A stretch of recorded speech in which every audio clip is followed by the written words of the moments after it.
Hello and welcome back to Comics Over Time. This season, which we're calling Murdock and Marvel, a history of Marvel Comics starring Daredevil, we're breaking down the year in the comic book industry in two parts. In part one, we'll look at the state of the comic book industry as a whole, as well as what things were going on in society that may have impacted the comic book industry during that year. We'll talk big picture about what's going on at DC and independent comics, then we'll shift our focus to Marvel. We'll look at who is creating comics, what new characters or storylines were introduced, and which comics debuted or ended. In part 2, we'll dive deep into Marvel's longest-running characters, Matt Murdock. We'll look at what the year had in store for the Man Without Fear, key things that happened, and who joined or left his world before spotlighting one key issue or story. From there, we'll wrap up the year's discussion with a takeaway before moving on to another year and a whole new discussion.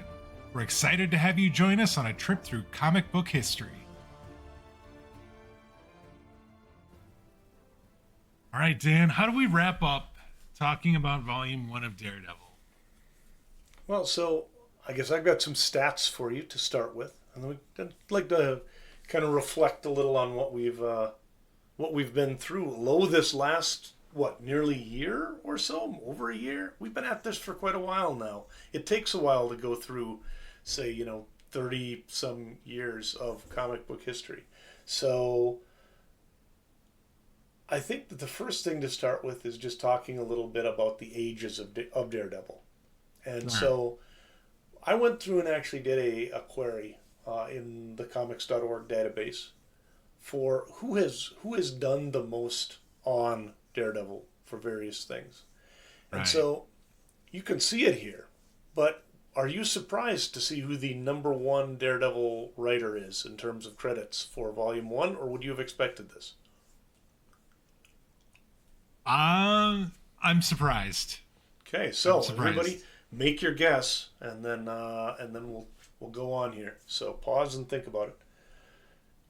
Daredevil Volume 1, the number one creator had 54 stories that she wrote.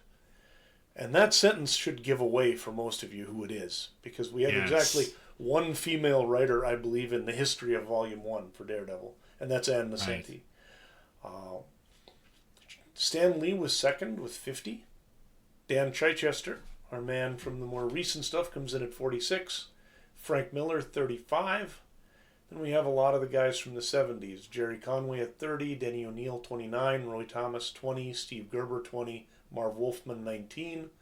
Roger McKenzie was the one who finished things up before Miller came on. He had 18. And then Joe Kelly did a lot of the stuff late in the run. He had 13. So those are our top writers on the book.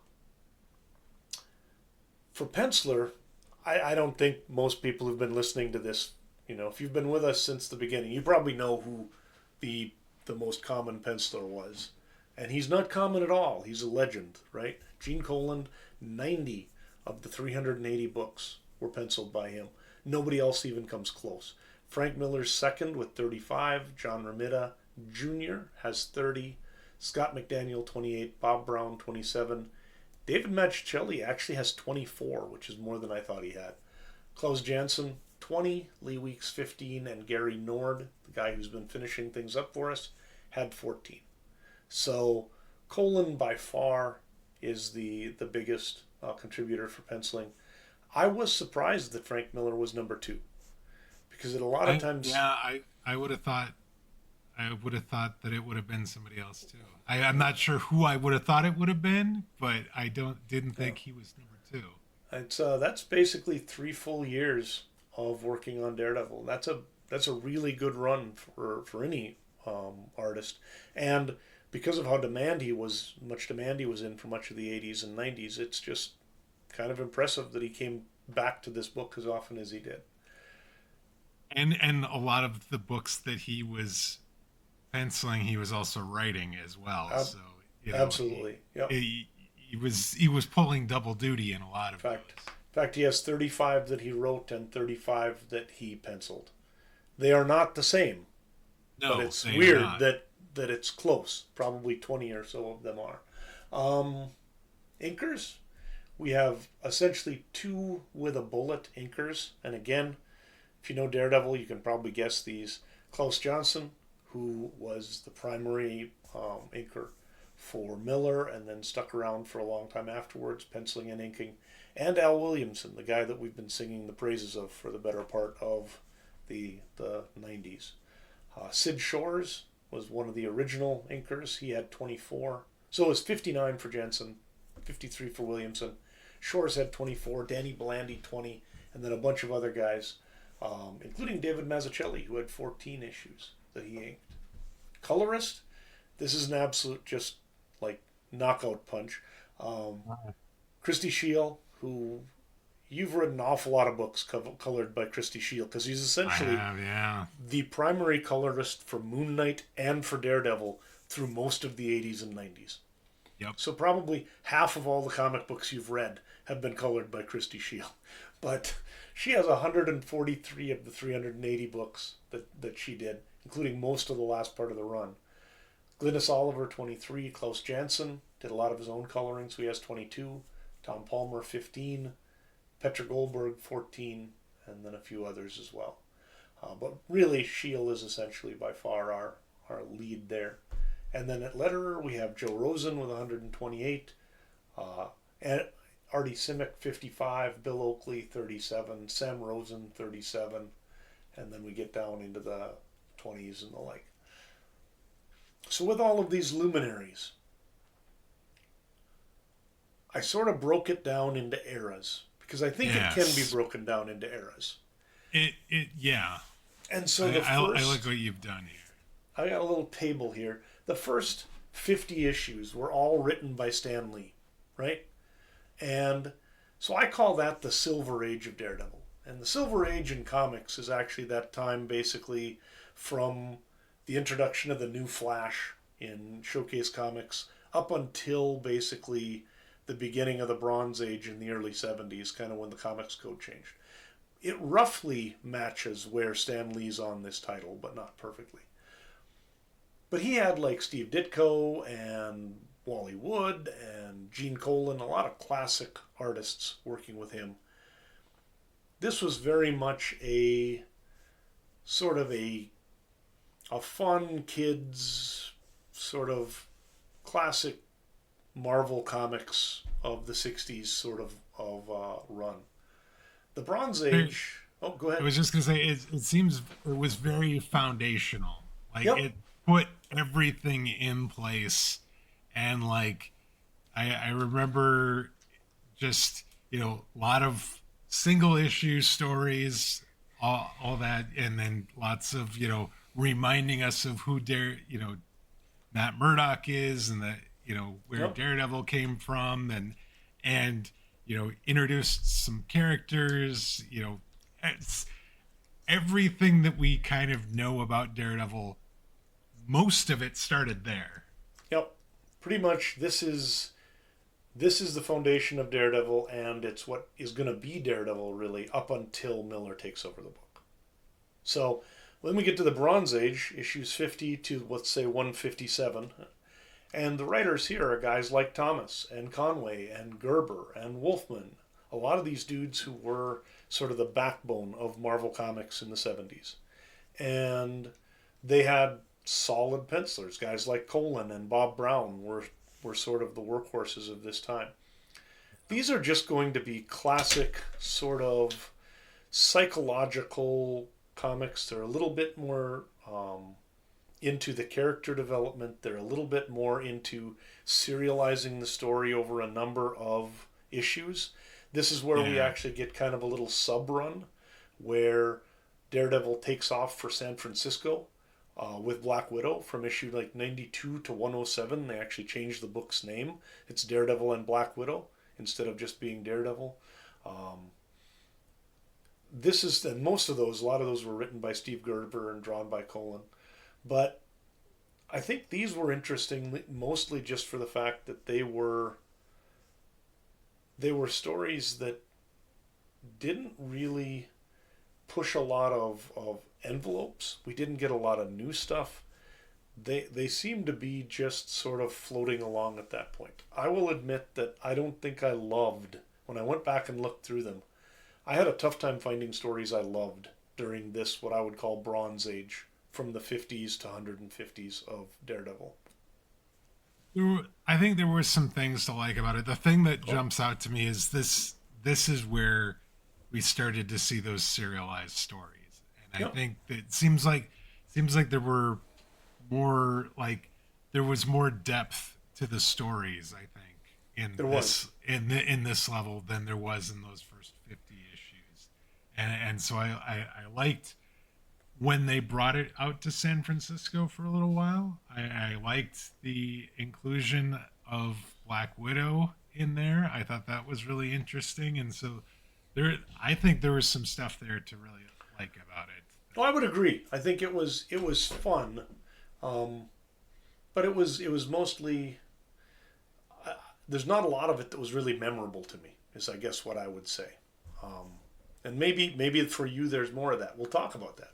Then we have the Miller Age, from 158 to 234, written by Frank Miller for the most part, drawn by Miller, Mazzuccelli, some of them.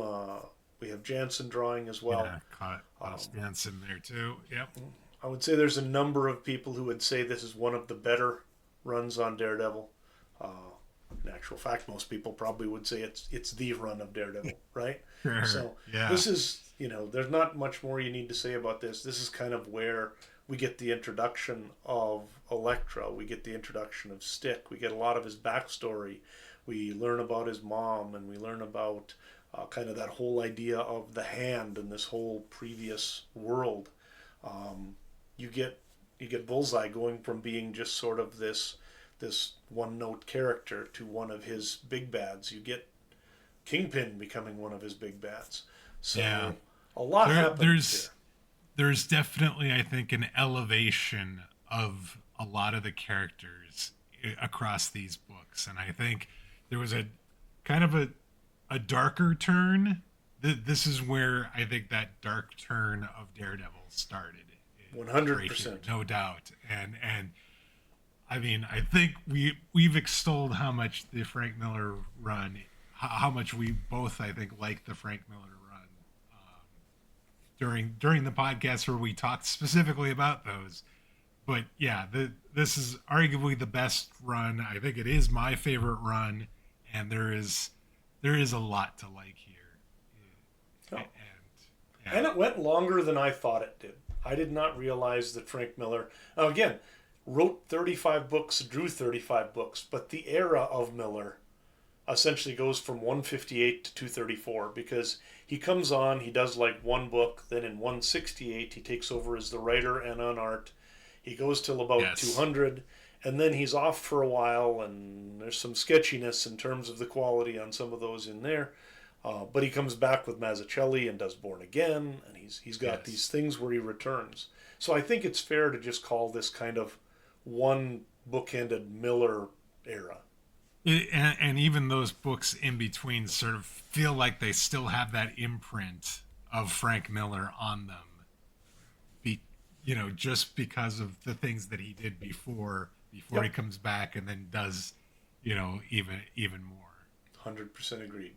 So then after he leaves, we get Ann Nocenti's books. That's from 237 to 291.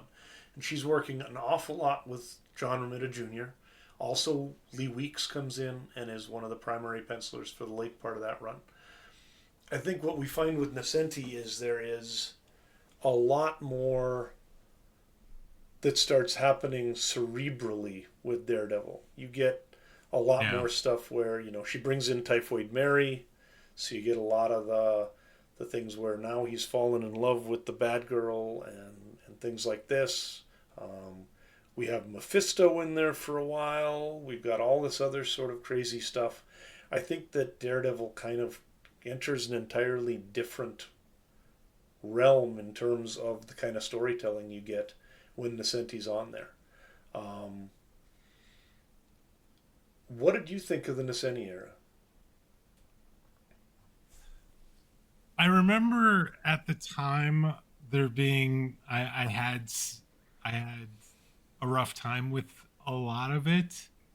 There was definitely, to your point, I think that there was a lot that was trying to be done during those books.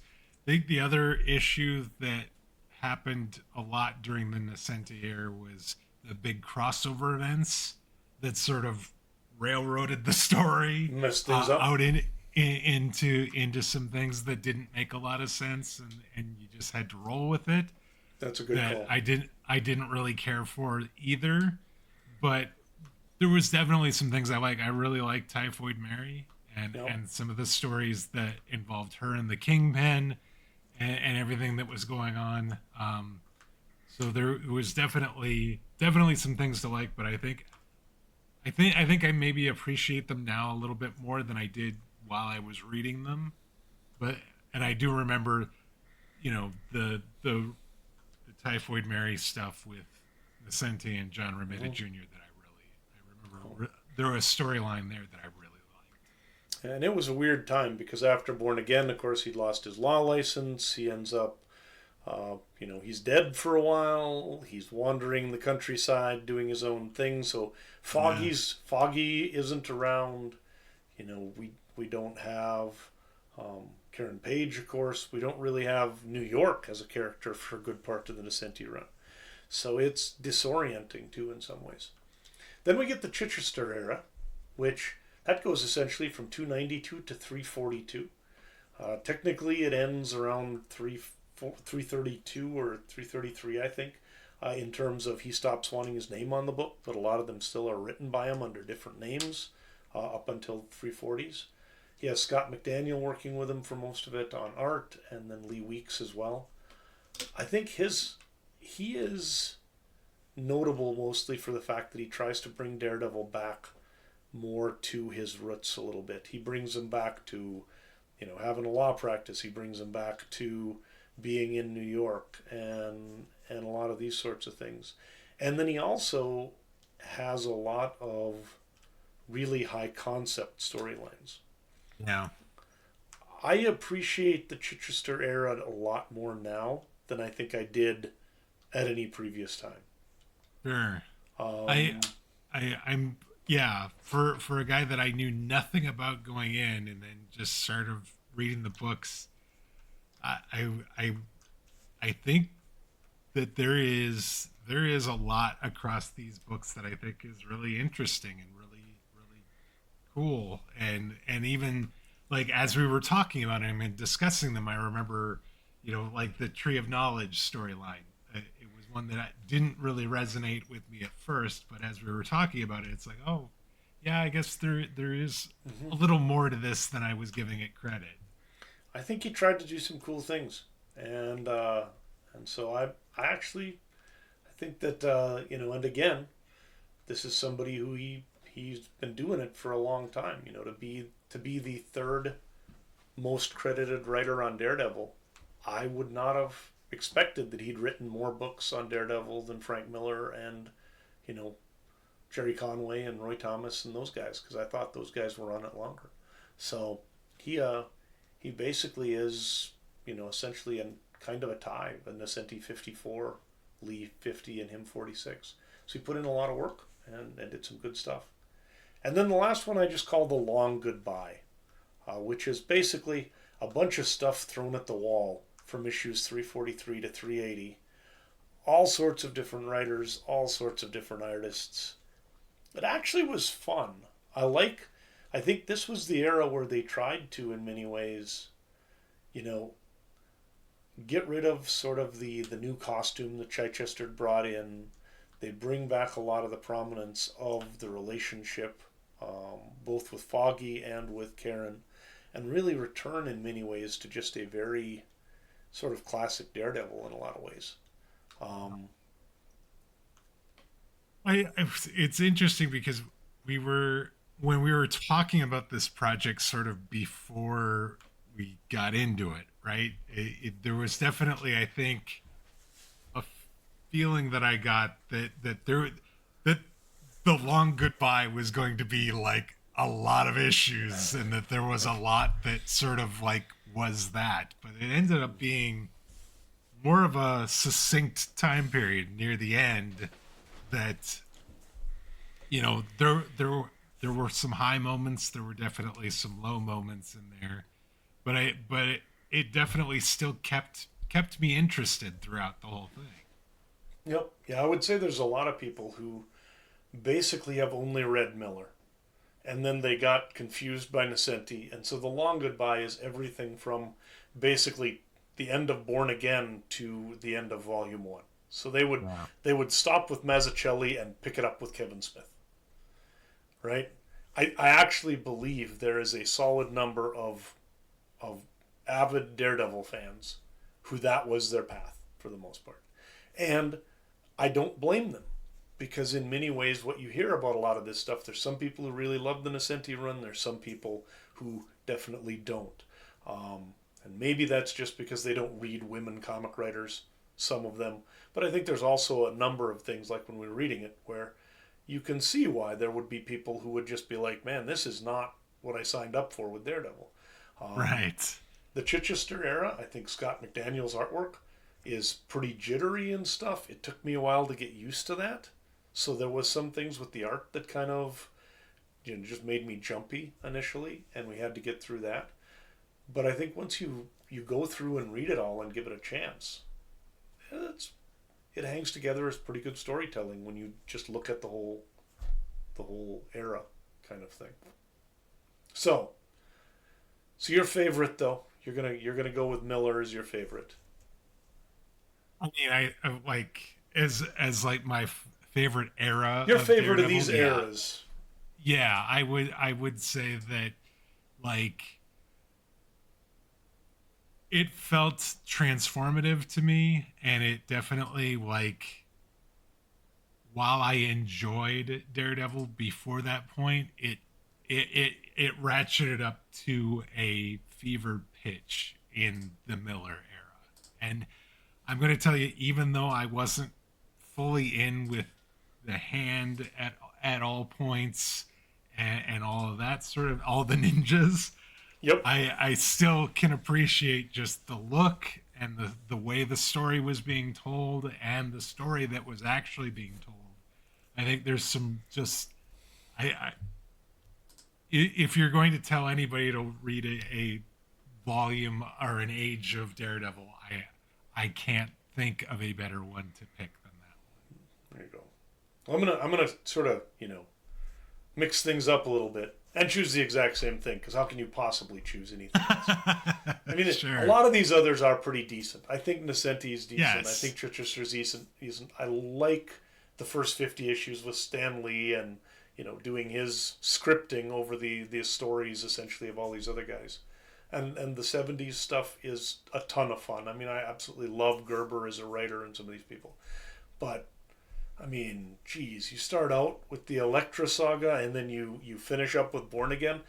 Yeah. There are very few runs by anybody on any title that beat the Miller Daredevil run. And certainly I don't think any other runs within Daredevil. Sure. How about favorite artist? We're gonna go favorite writer. I'm just gonna assume that's Miller as well, because we've kind of covered that. I am going to throw out a Marv Wolfman as well. And nice. That's partially because I got to meet him and get his autograph and get a picture, and just I think that a lot of those guys, some of them, I'm not talking about Stan Lee or Jack Kirby. I'm talking about the Marv Wolfmans, the Roy Thomases, the Jerry Conways, Steve Gerbers. They don't get enough appreciation. And I love that Marv Wolfman came up with the Bullseye character, and so I definitely have to put him in there. Frank Miller's definitely number one, but a very high number two is Marv Wolfman to me. That's awesome. I will never argue against any of the names you're mentioning. So, and you would not, and there was no way going into this that you would have told me, like, that this is a guy that would be memorable to you, and that this is a guy that you would be like, yeah, this is a guy. Awesome. Also, co-creator of Blade, since we're talking 98. Right. Favorite artist? Who's your favorite artist of the Daredevils? So I mean, it's hard to go against David Mazzuccelli, obviously with what he was doing with Frank Miller, uh, but it's him and it's Gene Colan. And we were just talking about the fact that Gene Colan came back, Mm-hmm. last year, and we got to see him on some books again for the first time in ages, and it felt familiar and it felt great, and I was happy to see it. It reminded me just how much I liked Gene Colan's art in the first place, and so, Yep. eh, you know, Mazzucchelli's the first guy I thought of, but then immediately after was Gene Colan, and obviously because he had the most, penciling credits of anybody on Daredevil. Yep. Now, I again cannot argue with that. Don't even want to argue with that. I like Mazzucchelli's art is so thoughtful, and the storytelling is so precise and brilliant, and he somehow does everything so that it looks like it's been architected, but also it's completely fluid. So he is just a master, and the stuff he did, Born Again, it is just brilliant. But then Gene Colan, I mean, 90 books of just doing stuff you enjoy and making everything so interesting and exciting and cool. So I liked a lot of the guys on these books. Bob Brown, I think, did a really nice job. He's another of Yeah, those sort of, you yeah, talk about underappreciated. He did a yes, lot of stuff at DC that I really liked. The books he did on for Daredevil. He is a really, really good draftsman. He's almost a combination of Gene Colan and Mazzucchelli in some ways, actually. Um, but I'm glad you said Bob Brown. I remember really liking his art right from the very first mhm, book or two that I saw of his, and so that definitely I should have included him along with these two. there you go. Favorite inker? So this one actually is a toss up for me. I Al Williamson and Klaus Janson both are like two Yep. great tastes that taste great together, sort of thing. It's like if I can have a book that has either of those two guys on it, I don't care. Just give it to me. Okay. And again, I love the fact that these are guys that I had no idea who they were before we jumped into this series. And now my appreciation for them is just like through the roof. Yep. And like I'm looking forward to any time I can see anything with them in there. I have that collected work, the Daredevil book, Sure. Frank Miller and Klaus Janson together, and he does a lot of the inking of those, and it's just like I cherish that book because like as great as some of this stuff is to read in digital format, there's just something about having the physical page too that like makes me Absolutely. appreciate some of this stuff as well. Yep. Yeah, I'm going to choose Jansen. He actually is one of my favorite inkers. And again, in extolling the praises of Al Williamson for a long time, it's not like he's second to anybody. But Jansen, especially if you're talking Daredevil, his sort of thick, sort of expressive inks just are perfect for a character like Daredevil. And of course, it's perfect for, Frank Miller. He's basically Miller's sort of like, you know, chosen inker on almost everything for the 80s and 90s. But um, but just everybody that he works on this book, he does a brilliant job. Favorite colorist? This I one, mean, it's got to be Christy it's the Shield only because, colorist you like, know. What are you yeah, gonna it's do? like she is colors. Yep. That is it. It's like it is. I don't even have to think about it. Like I just was like, yeah, of course. There is nobody else. Does there? Is there anybody that does There anything else? It there doesn't isn't. seem like it. And I mean, going back to the fact she did all the Sienkiewicz stuff, both for Moon Knight and then other places. She's now like a professional painter. She does fine art painting. That's kind of her gig now. She left comics coloring a while to do that. Just immensely talented, and Daredevil was very lucky to have her for all Yeah. of those issues. Favorite supporting character? All right, so we're getting into the actual books themselves. I initially had Karen Page in here, but ultimately I ended up going with Black Widow. And I think while I think Black Widow specifically in that sort of like arc in around 90 to 107, that arc in San Francisco, she maybe wasn't used quite as well as she could have been Mm-hmm. in those books.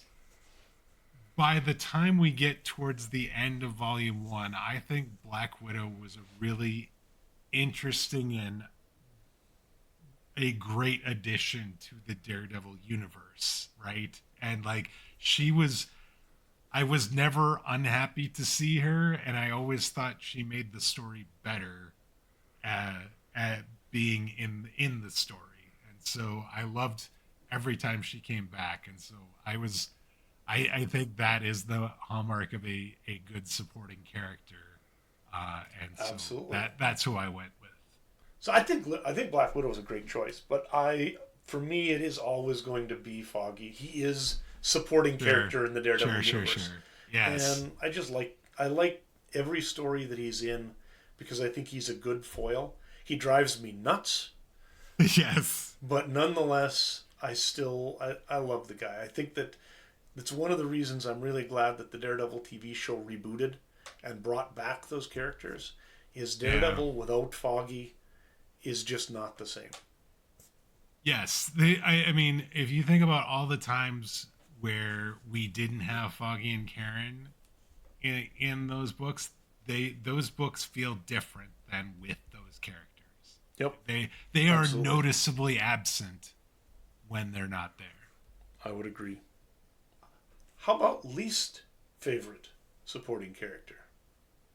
That is actually pretty easy for me. This is Heather Glenn.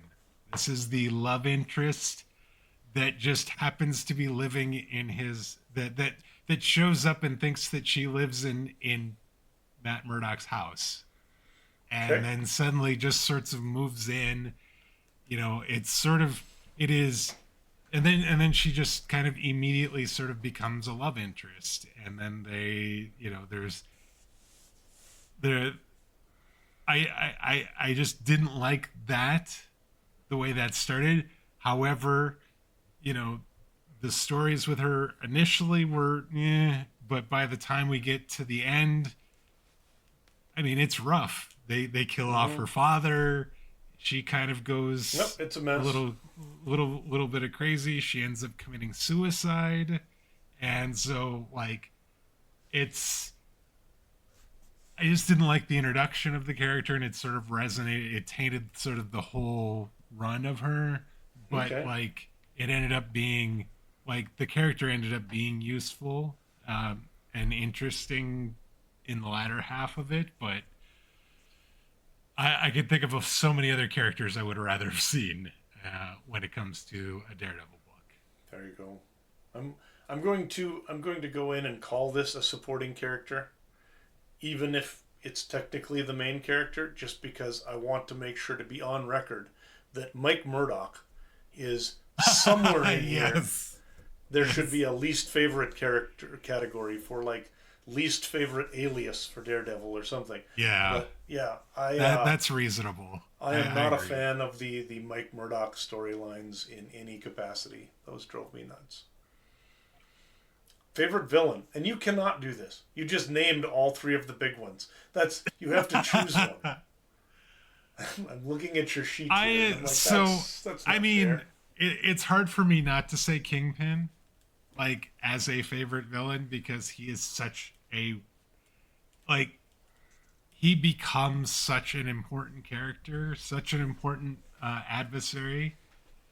But if you're only, and I had Typhoid Mary on here as well. Like you reminded me when we started talking about Nocenti, how much I like Typhoid Mary, and definitely Typhoid Mary and the Kingpin together are amazing.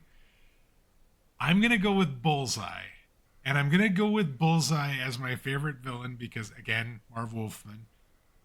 But also, that is a character that to me could have been a joke. Like the ability to basically use anything as a weapon and be like, pin perfect accuracy seems like it could be sort of a joke talent. But he becomes so, like he's decent as a character to begin with, and then becomes so much more during everything that happens throughout this volume one. To the fact that he even is the one that kills Elektra. Yep.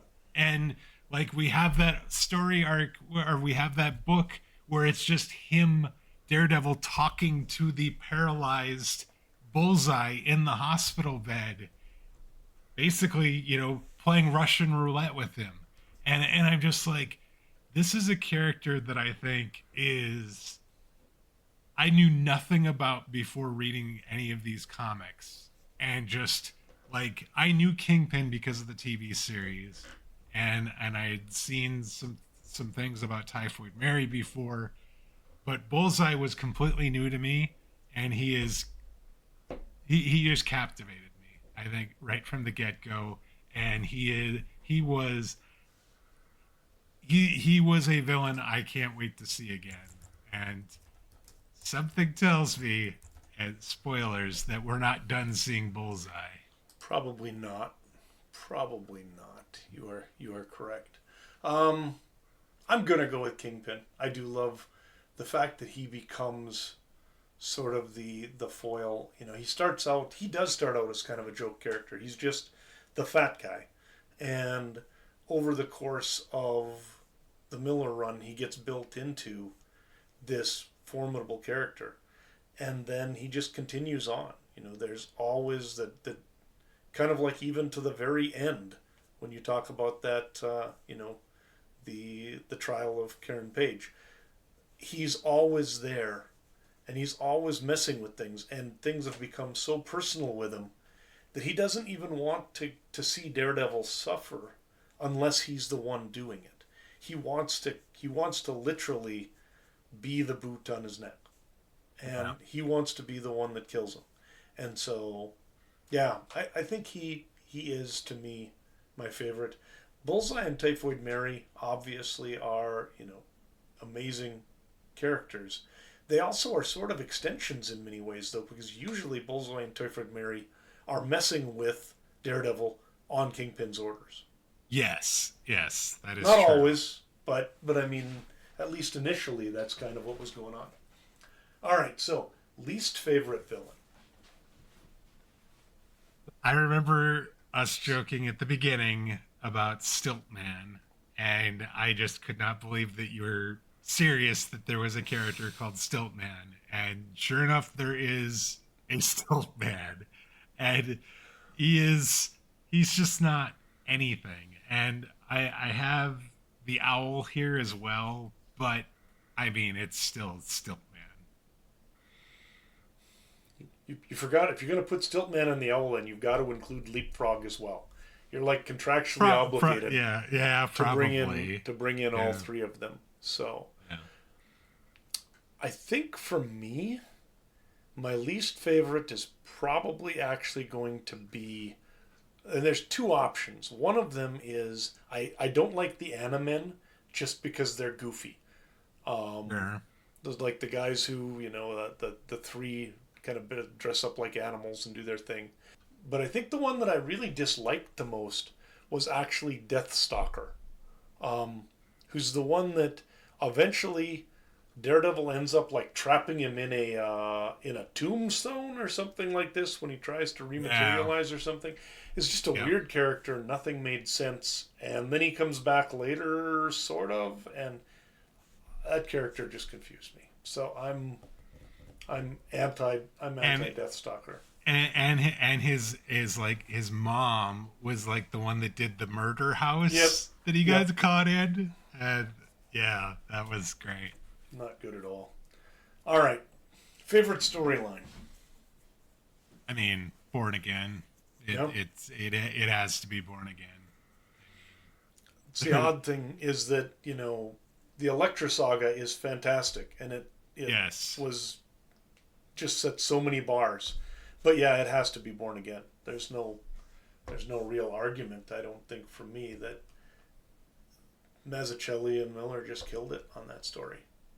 It took all of the themes Daredevil had been building for like 10 years and just played them perfectly. So, what do you think was it about the story most that you liked? Do you remember anything in particular about it?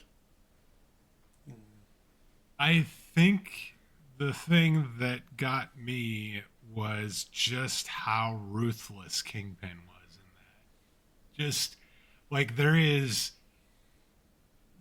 something about just the level of that he was able to go to and just show just how, like, I think of villains a lot of times as just being like screw ups in a lot of cases because they always end up getting caught, right? Yep. And it's one of those things where I'm reading this story and seeing what he is doing to basically tear down Matt Murdock and by extension Daredevil, and it's frightening just how good he is at doing this. And I think it was just like that guy's not a screw up. That guy is terrifying. Yep. And it was one of those things where it's like I could see this being a real human being, and I would love to have a Daredevil to help me against that human being, No. right? And so it's almost like it took the comic and made it real to me. The fact that there was just this villain that was that just evil maniacal. Yep. It and yet also like that, Daredevil has all these sort of things he can still build off of to find a way through it too. Like it would have destroyed most people. And I think there's even a point in that one where they dump him off the pier in a car. Right. And I love the panel where Kingpin is like, they found the car and there's no body, and he's like, there's no body. And at that point he knows it's not over, right? He knows, and he's almost happy because yes. because he loses everything if he actually kills Daredevil. Then his kind of his whole reason for being at this point is accomplished. So yeah, it's pretty fantastic. If you had to put it into a sentence or a concept, what do you think Daredevil Volume 1 is about? What's the lesson of 380 issues of Daredevil Volume 1?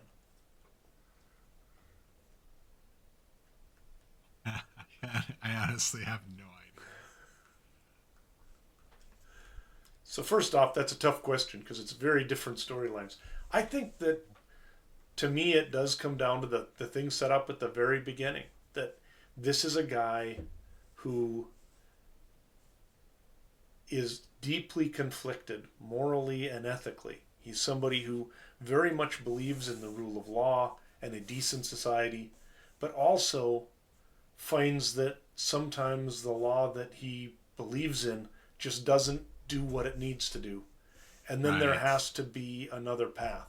So the fact that he is a lawyer who is also a vigilante sort of informs all of this. And it's that exploration of what is the proper course for humans to act within a society where they see injustice.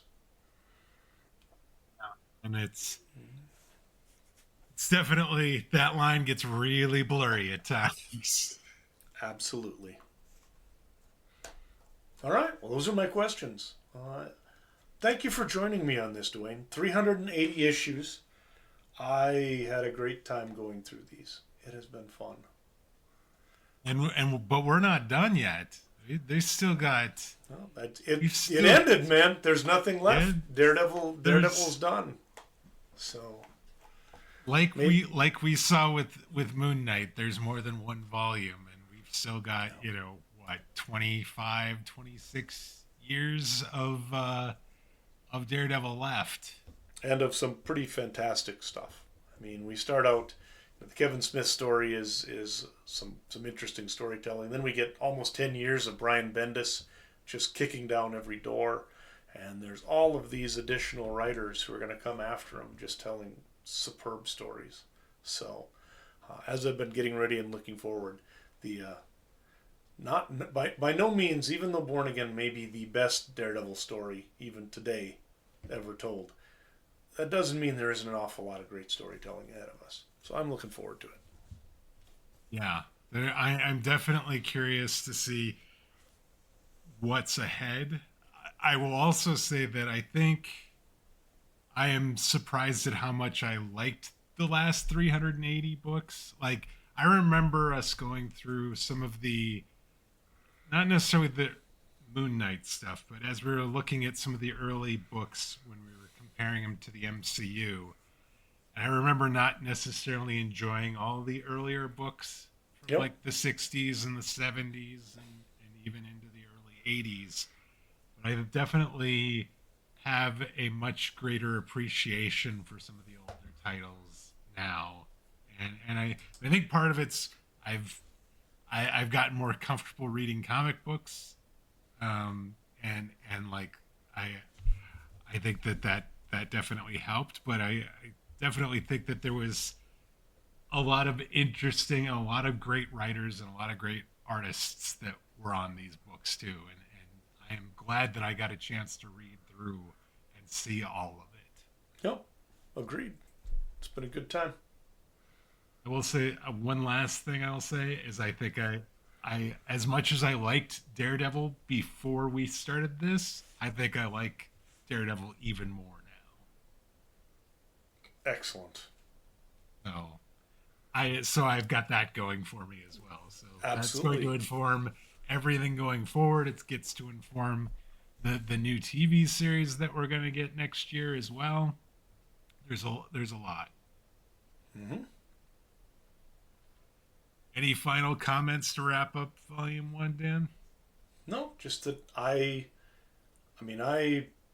had not read them all in order ever before. Like, just sat down and gone, because I originally started with Miller and then I filled in back stuff and this and that. It was fun. It's a good time. And these are interesting books, and overall I think it's a very solid comic book series. All right, I think we did it. We've fully kind of encapsulated Volume 1, and by extension, 1998. There you go. Onward. Onward we go towards one last year in the 90s, and then we get to the year 2000. So that's going to be interesting. Mm-hmm. But that's going to have to wait for another day. Now, let's wrap it up for this week. We'd like to thank you all for joining us. If you're new to the podcast, please consider subscribing on your podcast player of choice. That way you'll get each new episode as soon as it's released. If you're already subscribed, we'd appreciate it if you'd share the show via social media or leave us a review. That'll help other new listeners find the show that much easier. Whether you're new to the podcast or you've been with us from the beginning, we'd love to get your thoughts on this week's show, or maybe you've got some comments about Volume 1. We'd love to hear them. Send us those. You can do it via email. That address is comments@comicsovertime.com, or you can reach out to us via social media on X or Blue Sky @comicsovertime.